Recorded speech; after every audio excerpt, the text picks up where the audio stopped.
Bonjour, j'espère que vous allez bien. Moi, je me porte super bien. Content de vous retrouver dans cette autre présentation. Merci beaucoup encore une fois pour votre fidélité. Merci beaucoup pour votre écoute. N'oubliez pas de liker et de partager afin d'agrandir notre communauté. Aujourd'hui, je vais vous parler encore une fois d'un thème très intéressant. Il s'agit de la tokenisation. La tokenisation et les paiements électroniques. Qu'est-ce que la tokenisation? Quels sont les différents enjeux dans ce système-là? Qu'est-ce que cela a comme impact sur les transactions, les paiements électroniques? Donc, nous allons échanger sur ce thème-là aujourd'hui, sur la première partie de ce thème-là. Maintenant, en fonction de votre intérêt pour la thématique, je verrai en fait s'il faut faire d'autres vidéos sur ce thème, en parlant de l'écosystème, des différents acteurs qui sont impliqués dans cet écosystème-là, de tokenisation, dans un système de tokenisation, EMV, et même comment en fait implémenter de façon concrète un système de tokenisation EMV. Mais ça va dépendre de votre intérêt au sujet. D'accord? Donc, le plan de cette première partie se décline comme suit, d'accord? Introduction, on va commencer par une introduction. Après, je vous présenterai quelques tendances, les tendances actuelles, d'accord, de la tokenisation EMV, les nouveaux développements dans la tokenisation EMV.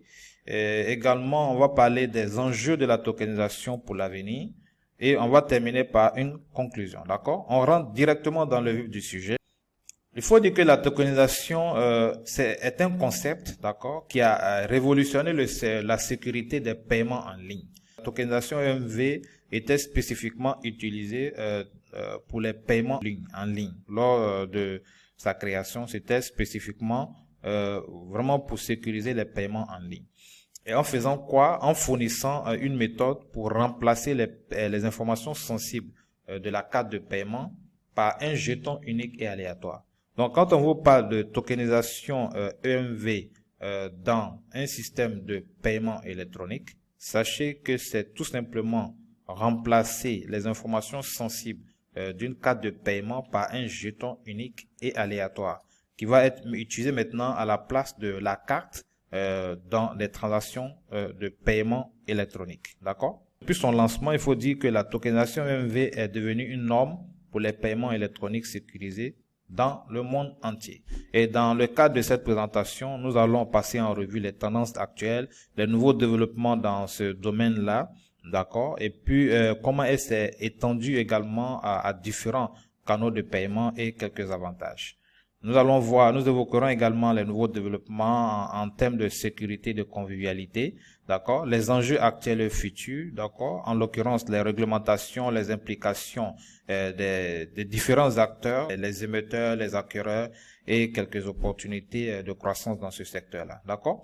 Donc, pour vous donner un peu une caricature, une image de ce dont on veut parler ici, de système de tokenisation, et comme on l'a dit, c'est la carte physique qui sera remplacé par un token unique qui sera utilisé maintenant par les devices, d'accord? On peut les utiliser dans un wallet, au sein d'un mobile, d'accord? Le token peut être utilisé dans un device, les devices qui sont connectés bien évidemment à Internet, que ça soit une montre, un bracelet, d'accord, qui est connecté à Internet, on peut utiliser le token à ce niveau. Le token également peut être utilisé au niveau d'un site marchand, au niveau d'un marchand, d'accord, en ligne, d'accord, pour pouvoir en fait sécuriser les transactions à ce niveau également. Donc, nous allons voir maintenant les tendances actuelles de la tokenisation EMV.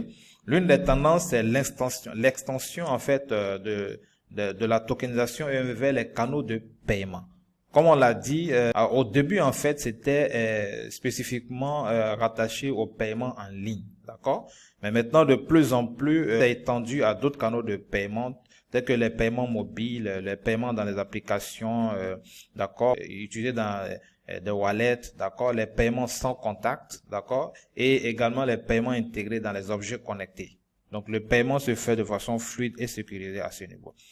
Autre tendance également, c'est les avantages pour les consommateurs et les commerçants. Donc, pour les consommateurs, elle offre, d'accord, une sécurité renforcée, d'accord, en masquant les informations sensibles et la transaction se fait de façon rapide.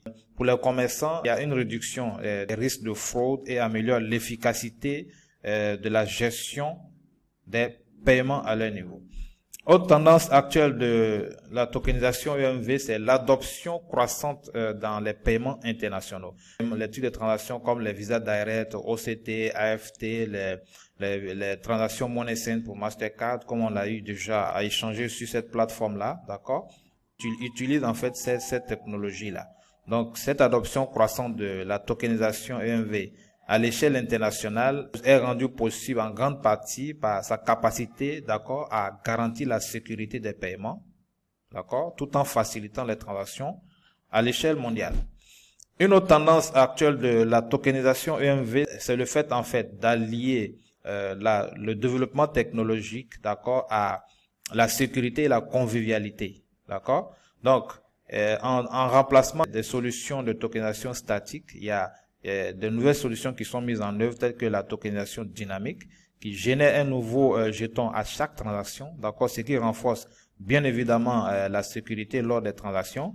Il y a également la tokenisation biométrique, qui utilise des données biométriques telles que l'empreinte digitale pour authentifier les transactions, d'accord. Autre tendance à ce niveau, toujours dans ce secteur-là de la tokenisation EMV, c'est les nouveaux cas d'utilisation qu'on voit de plus en plus. Donc, en l'occurrence, la tokenisation est utilisée dans la chaîne d'approvisionnement, d'accord? Donc, et comment est-ce que ça se passe à ce niveau? La tokenisation renforce en fait la sécurité des paiements entre les différents acteurs de la chaîne d'approvisionnement, d'accord? Et cela réduit bien évidemment les risques de fraude et d'attaque. D'accord? Donc, la tokenisation EMV peut également être utilisée pour faciliter les paiements entre les différents acteurs de la chaîne d'approvisionnement. D'accord? En permettant, en fait, des transactions plus rapides et efficaces. Et dans ce contexte-là, de tokenisation dans la chaîne d'approvisionnement, comment est-ce que ça se passe? D'accord. Quand on parle d'acteurs au niveau de la chaîne d'approvisionnement, c'est les fournisseurs, les transporteurs, les entrepôts, les détaillants et même les clients. Donc, les jetons à ce niveau peuvent être utilisés pour identifier les produits, les commandes, les paiements et les expéditions, d'accord? Ce qui facilite, on va dire, le suivi des marchandises tout au long de la chaîne d'approvisionnement. Autre cas d'utilisation en plus de chaîne d'approvisionnement, c'est la tokenisation utilisée dans les cas de fidélité de paiement B2B également. On va parler maintenant de nouveaux développements dans la tokenisation EMV. Donc, les nouveaux développements à ce niveau, c'est, on va dire, la tokenisation des données de cartes de fidélité et de récompense. D'accord? Donc, c'est une nouvelle évolution dans ce secteur-là qui permet en fait de stocker les données de cartes de fidélité et de récompense sous forme de jetons. D'accord? Et cela permet d'améliorer la sécurité, bien évidemment, lors des transactions. C'est une technologie très intéressante pour les programmes de fidélité et de récompense, d'accord? Qui utilise en fait les cartes physiques. D'accord? Au lieu d'utiliser les cartes physiques, on peut utiliser les jetons à la place. D'accord? Un autre nouveau développement dans ce secteur, c'est la tokenisation côté client. D'accord? Donc, au lieu que les informations, les données du paiement soient stockées au niveau du commerçant, ça sera plutôt stocké au niveau du consommateur sous forme de jetons. Bien évidemment, hein, pour mettre en place cette architecture-là, il faut une parfaite coordination entre les différentes parties.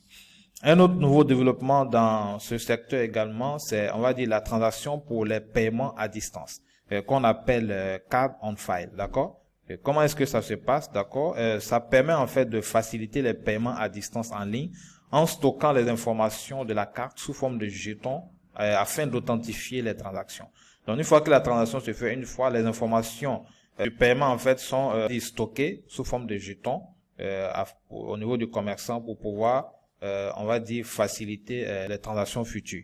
Donc c'est un cas d'utilisation très intéressant pour les grands marchands, les marchands comme Amazon et tout ça en fait qui ont un grand flux de transactions. Ça permet en fait de sécuriser, d'améliorer significativement en fait les différentes transactions et de minimiser également les cas de fraude. Donc, un autre type de nouveau développement dans ce secteur-là, c'est l'utilisation de la tokenisation pour les transactions interbancaires. Bien évidemment, la tokenisation peut être utilisée pour les transactions interbancaires. Donc, ça permet en fait de renforcer la sécurité des paiements entre les banques.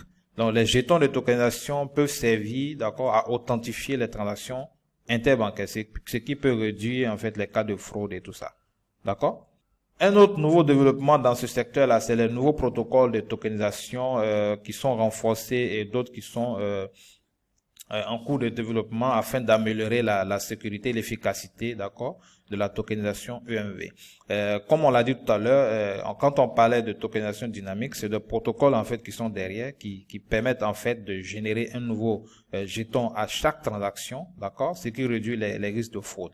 Il y a également, quand on a parlé de la biométrie tout à l'heure, il y a les protocoles qui sont derrière, des protocoles de tokenisation biométrique qui permettent en fait d'utiliser en fait les données biométriques pour authentifier les transactions électroniques, d'accord?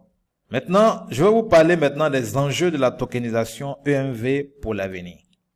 Il faut savoir que la tokenisation EMV, comme on l'a dit, est de plus en plus en constante évolution. Donc, bien évidemment, il y a des enjeux qui se posent aux différents acteurs, d'accord, de cet écosystème-là. Donc, nous allons vous donner ici quelques-uns de ces enjeux-là. Le premier enjeu qu'on peut donner ici, c'est les réglementations.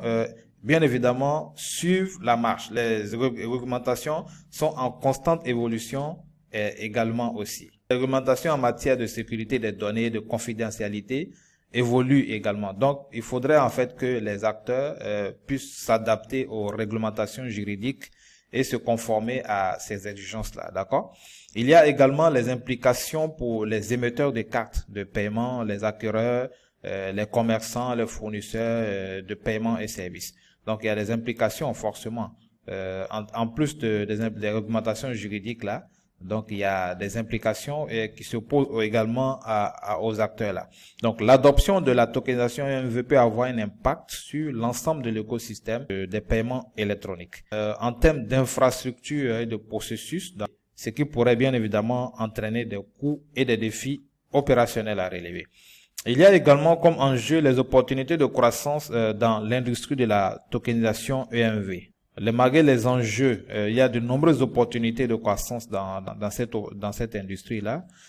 Donc la tokenisation EMV peut aider les entreprises à offrir de nouvelles expériences de paiement plus sûres et pratiques, d'accord.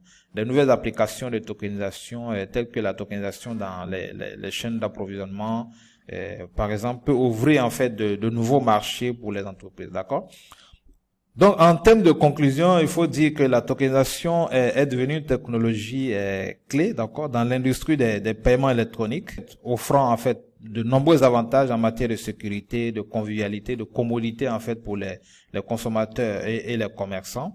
Et les tendances actuelles montrent une expansion rapide de la tokenisation EMV sur les nouveaux canaux de paiement, comme on a eu à le voir, ainsi qu'une adoption croissante à l'échelle internationale.